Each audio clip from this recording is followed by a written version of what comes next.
अस्सलाम वालेकुम। कैसे हैं आप सब? अल्लाह ताला से उम्मीद करती हूँ कि सब ठीक ठाक होंगे। तो ले जी, ये है इधर मॉर्निंग का टाइम और नमाज से फ़ारिग होने के बाद मैं इधर आ रही हूँ टेरेस में। और इतनी ज़्यादा धुंध थी तो मैंने कहा चले ना आपको भी बाहर का नज़ारा करवाया जाए। और देखें, आज बहुत ज़्यादा सर्दी है। सुबह सुबह ही जब सुबह मैं बिस्तर से उठ रही थी ना, तो आप यकीन करें कि बिल्कुल उठने को दिल नहीं कर रहा था, मगर मैंने फिर कहा कि यही तो असल बात है कि फुल सर्दी में गर्म बिस्तर छोड़ कर जब हम अल्लाह ताला के हजूर हाजिर हों, तो ये सबसे बड़ी सादत है। तो फिर मैं उठी, वज़ू किया, नमाज़ पढ़ी और अब फिर इधर आ चुकी हूँ मैं टेरेस में।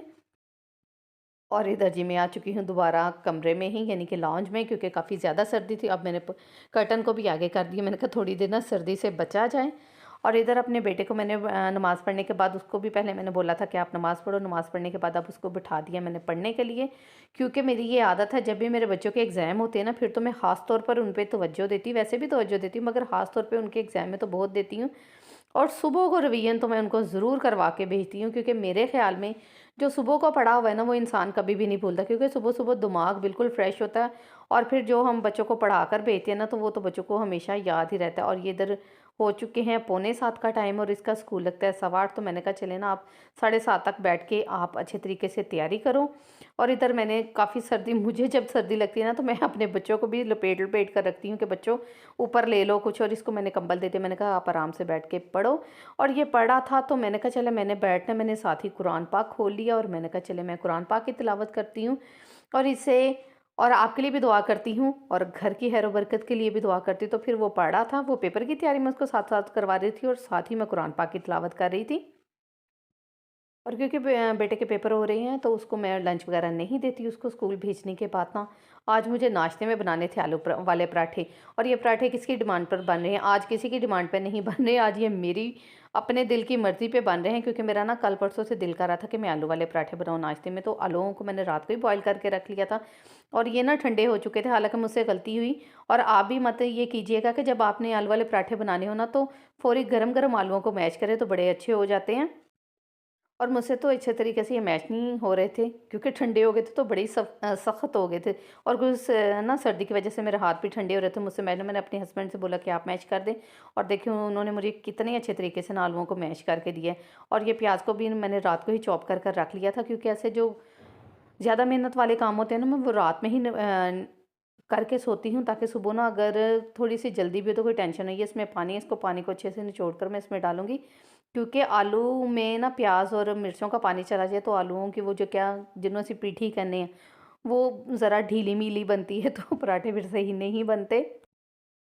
और मेरा ना दिल कर रहा था कि आलू वाले पराठे में ना हरा प्याज और हरा लहसुन डालें, क्योंकि विंटर में ना मेरी अम्मी जब हमें बना कर देती थी, जब हम लोग छोटे थे, तो वो पराठों में ना हरा प्याज और हरा लहसुन डालती थी, उससे इतना अच्छा टेस्ट आता था। हालांकि मैंने बाज़ार से पता करवाया, मगर मेरे हस्बैंड बोल रहे थे कि अभी मार्केट में नहीं आया, या पता नहीं उन्हें मिला नहीं, तो मैंने दूसरा प्याज ही डाल दिया और साथ मैंने सारे स्पाइसेस डाल दिए हैं इसमें।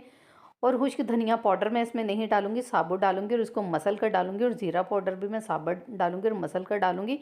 तो इससे ना आलू वाले पराठों का टेस्ट दुबाला हो जाएगा।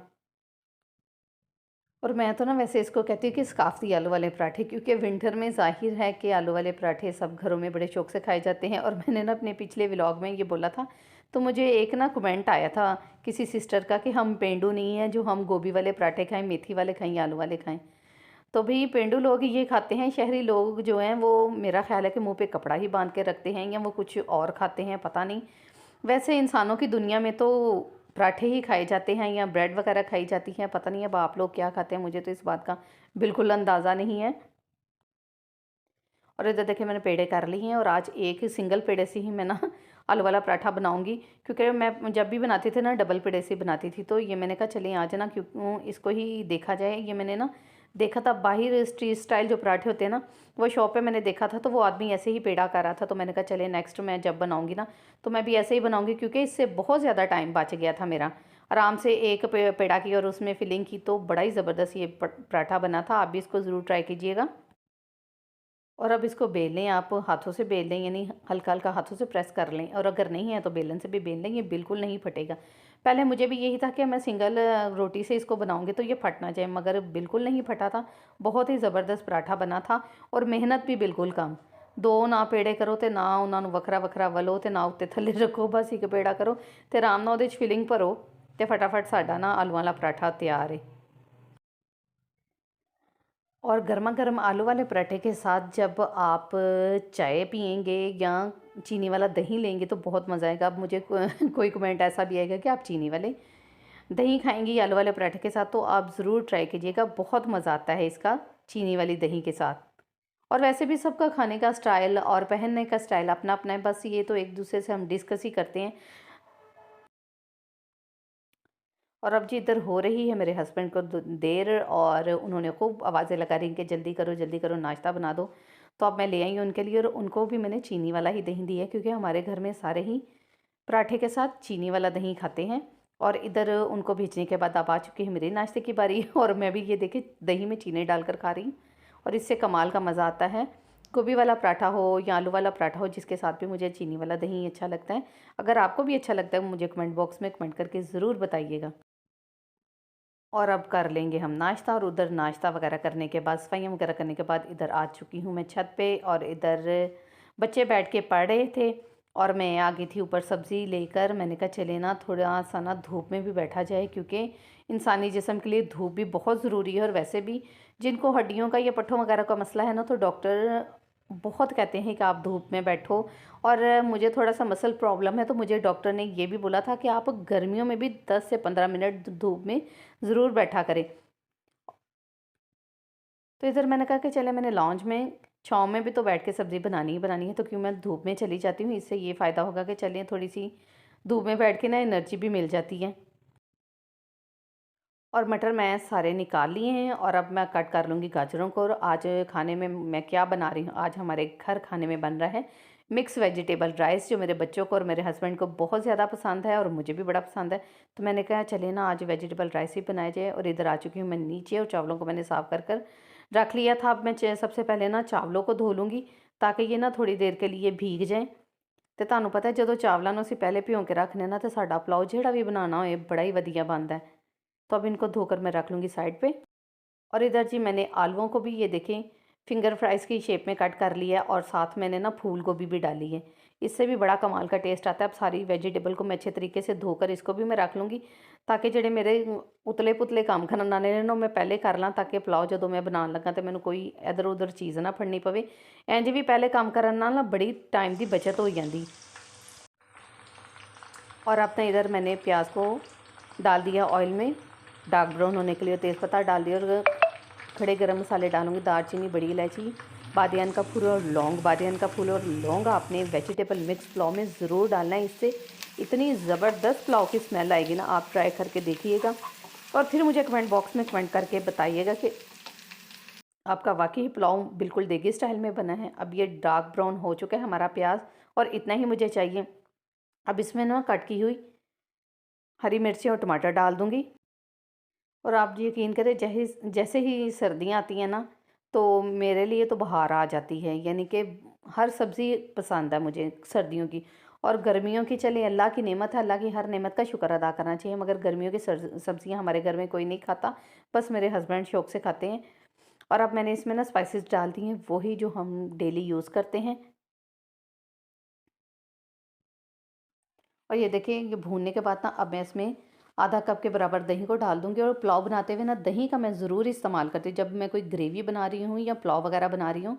इससे पता क्या होता है कि सालन पे भी शाइन सी आ जाती है, और चावलों पे भी शाइन सी आ जाती है। इस वजह से ग्रेवी वाला सालन बनाते हुए और पुलाव बनाते हुए या कोई भी चावल की रेसिपी बनाते हुए मैं दही को मिस बिल्कुल नहीं करती।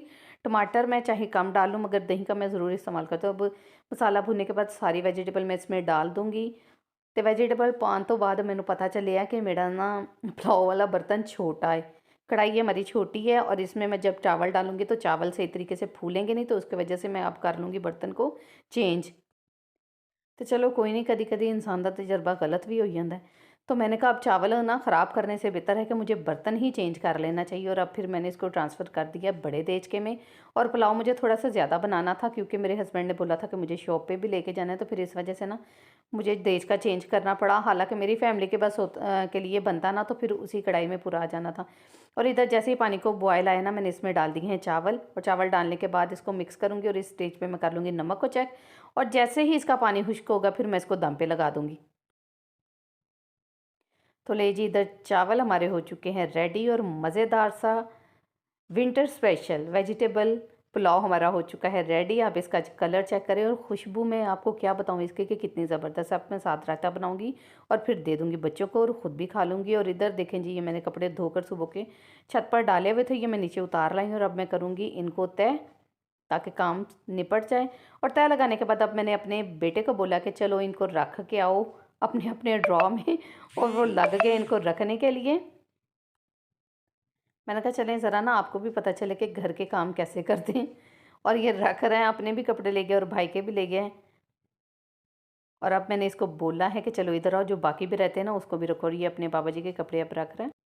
और इधर ही रात 9 बजे का टाइम है, दोनों भाई खेल रहे हैं बैडमिंटन। और यहीं पे करूँगी मैं आज के अपने व्लॉग एंड। तो मुझे पूरी उम्मीद है कि मेरा आज का विंटर की फुल डे बिजी रूटीन आपको ज़रूर पसंद आई होगी। तो जो अभी तक मेरे चैनल पर नहीं, वो मेरे चैनल को लाइक करें, सब्सक्राइब करें और साथ में दिए गए बेल आइकन को प्रेस करना बिल्कुल मत भूलें, क्योंकि उससे मेरी हर नई आने वाली वीडियो की नोटिफिकेशन सबसे पहले आप तक पहुँचेंगी। और नोटिफिकेशन आप तक पहुँचेगी तो जाहिर है आपको अच्छे अच्छे व्लॉग्स देखने को मिलेंगे, अच्छी अच्छी टिप्स देखने को मिलेंगी। नेक्स्ट व्लॉग के लिए देखते रहें SS फूड किचन।